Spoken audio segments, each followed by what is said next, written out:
Walimwengu kusema kwamba bwana Diamond hajatokea kwenye event ya Zuchu, kuna kitu gani ambacho kinaendelea na vitu kama hivyo, na tunajua event ilianza mapema sana, so inawezekana ilikuwa kwenye mazingira kujiandaa na vitu kama hivyo.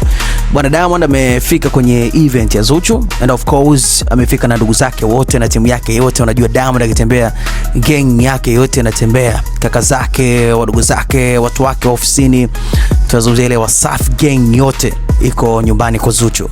Na kikubwa ambacho Diamond amewashangaza watu baada ya kuongea maneno mazuri mengi kumhusu Zuchu, lakini pia kama baba mtarajiwa amesifia kile ambacho amekifanya Zuchu.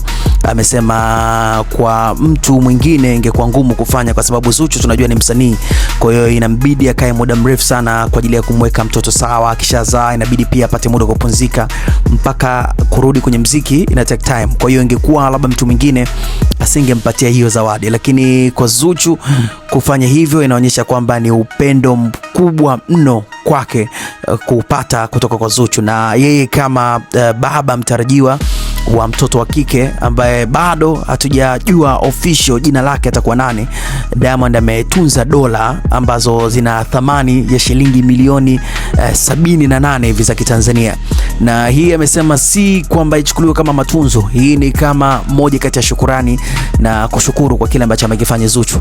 Anasema kwamba ukiachana na hii kwamba huko nyuma hii mimba na matunzo mengi sana, kwa sababu tukumbuke kwamba hii ni mimba ya kwanza ya Zuchu, na tunaona namna ambavyo imemchukua Zuchu pia kunenepa kwake, mwili kubadilika na vitu kama hivyo. Inawezekana pia sometimes visilani pia vilitokea kwa sababu pia hali yake ya kimwili na kiafya pia ilivyokuwa. Unajua mjamzito kuna mambo mengi sana yanatokea. So Diamond ameeleza vitu vingi sana, lakini kikubwa zaidi ule upendo alionyesha kwamba Zuchu ameonyesha upendo mkubwa sana kwangu. Ingekuwa labda wasichana wengine na kwa namna status ya Zuchu ilivyo, kwa sababu Zuchu tunajua ni msanii mkubwa, asingekubali kuangusha karia yake muziki na kusubiri zaidi ya miaka miwili ama mwaka mmoja na nusu kwa sababu ya kuizingatia mimba. So ni moja kati ya kitu ambacho kimefurahishwa na watu wengi kwa mitandao ya kijamii. Hiyo video unaitazama hapo ni Diamond akieleza hayo mambo, lakini pia Diamond pia akaamua kutunza dola le kwa Zuchu ambazo zina thamani zaidi ya milioni 78 kama shukurani siku ya baby shower hii ambayo tunaitazama sasa hivi.